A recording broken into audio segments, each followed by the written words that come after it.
And I want to ask you about the angry, I was going to say crazy, I'll say angry rant of Axios CEO and co founder Jim VandeHei, his defense of the media industry. Does he understand why trust in the media has plummeted to these historic lows? We've got now only 1 in 10 Republicans trusting the media. And importantly, and this was pretty critical in the election, I would say, only around 27% of independent voters trust the media. They've cried wolf too many times, Josh.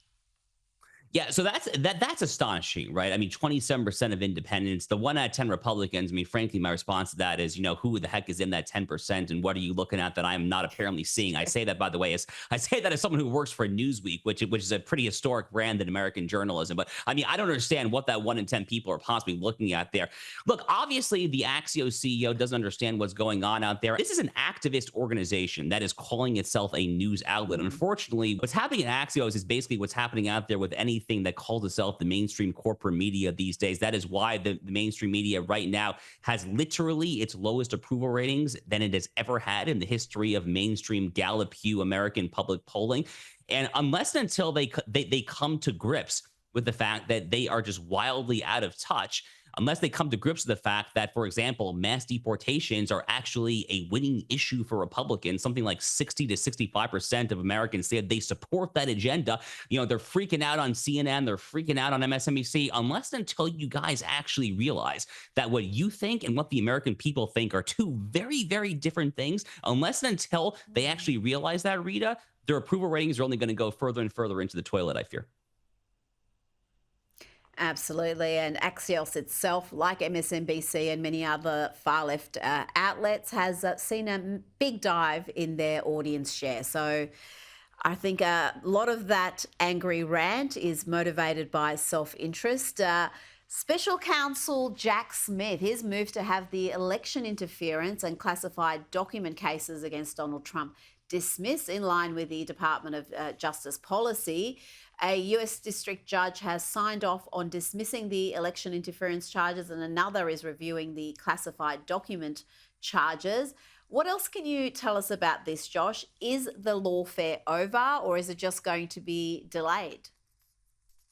So the federal cases appear to actually be over. So those are the two cases in Florida, where I live, and in Washington, D.C. Florida would be the classified documents case in Mar-a-Lago, and the D.C. case is kind of the marquee case, the crown jewel.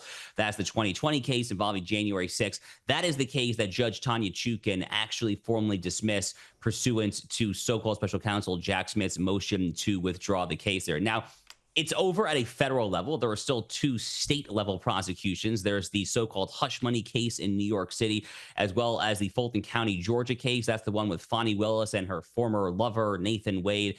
It's actually not entirely clear what's happening in Georgia. The Georgia Court of Appeals this past week actually just said that they're not going to hear the appeal from the Superior Court. So it's not entirely clear, procedurally speaking, what's going to happen there. It's probably going to fizzle out of its own accord one way or the other. The big question right now from a lawfare perspective, well, I guess there are two big questions. One is what happens in the New York City case, because Juan Merchan, the very anti-Trump judge, has indefinitely delayed the sentencing, but he hasn't actually dismissed the case in its entirety yet. He should declare a mistrial. This gets to the heart of what the Supreme Court said in the Trump versus U.S. presidential immunity case, which constitutes a conduct that you cannot invoke at a trial setting. So under the clear terms of the presidential immunity case, that case should be declared a mistrial. I think the bigger question, though, Rita, and one that I'm currently thinking a lot about, is what does Donald Trump do day one, January 2025, when it comes to lawfare? You have a lot of people, I think, whispering in his ear saying, be the bigger man, try to just extend a peace pipe there, kumbaya, let's all just move on here.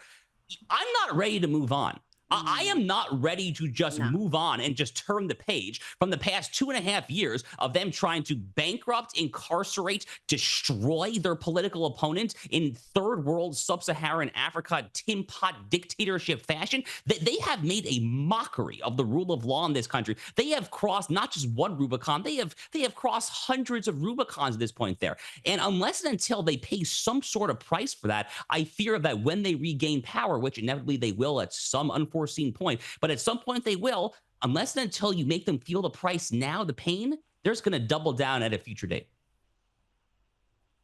That is critically important. And it's what the people voted for. That was an issue throughout this election campaign. The lawfare, the way these departments and institutions have been corrupted and politicized and weaponized to go after political opponents. This is an issue that Trump's voters care about. So if he goes in there and decides, well, I've got other things to focus on, we're just going to all hold hands and pretend we're good friends, I think that's entirely the wrong thing to do. And as you said, it doesn't actually see meaningful change. They're just going to try it on again when there's no consequences. So there has to be some consequences for those who misuse their power, misuse their offices to launch this lawfare. And it wasn't just Donald Trump. Of course, he was their number one target, but we've seen school mums who objected to what their children were being taught and were protesting at school board meetings being targeted. We've seen pro-life activists being targeted. So it's bigger than Donald Trump, and I hope he really does not neglect this important area. I want to ask you about California Governor Gavin Newsom. He is a future Democrat presidential candidate, if you ask me, despite the mess that California is in. He's done something incredible. He's excluded Elon Musk's Tesla from a scheme that will offer rebates to electric vehicle buyers. So Governor Newsom's going to introduce this $7,500 EV credit scheme if Donald Trump decides to repeal the federal EV rebates that are in place. But he's going to exclude Tesla, the most popular EV and the one that's actually made in America, made in California, Josh. Yeah, it's pretty morbidly hilarious, isn't it, actually, that the nation's largest EV manufacturer is being denied a purportedly facially neutral credit for the very simple reason that Elon Musk is a major Trump supporter, or that Elon Musk actually picked up and moved out of Gavin Newsom's California due to Gavin Newsom's policies and relocated to Texas there.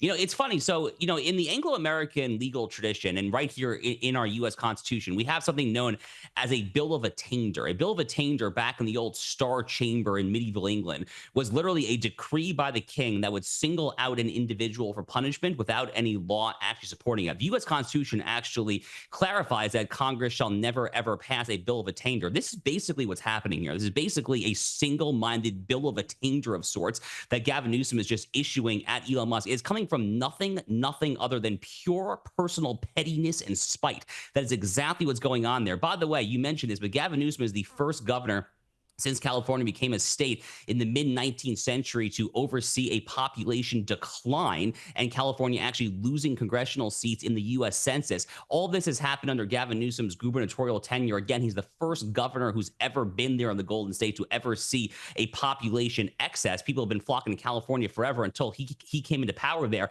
If Gavin Newsom is the best that the Democratic Party has to offer come the next presidential election in 2028, then God help them, because it's not going to go a heck of a lot better than it did the last go around. Yes, the Californians are fleeing in huge numbers. They're all over Texas and Florida, where you are, and Tennessee. They typically seem to be fleeing to the south. Let's just hope they don't take their politics with them. I want to ask you about the January 6th political prisoners, as some refer to them. But before that, Canadian opposition leader Pierre Poilievre has called out Justin Trudeau, Prime Minister Justin Trudeau, over his role in creating and tolerating anti-Semitism in Canada. The left-wing hate there is fueling riots in Montreal.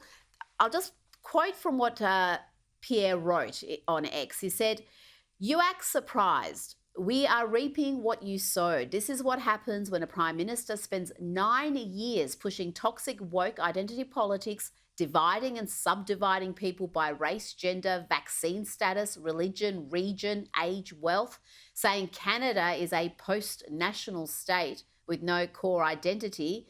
And while you were dancing, Montreal was burning. We won't let you divide us anymore. Call an election and now. We will fire you and reclaim our citizenship, our values, our lives, our freedom, and most of all, our country." Wow, Josh, that's pretty powerful stuff.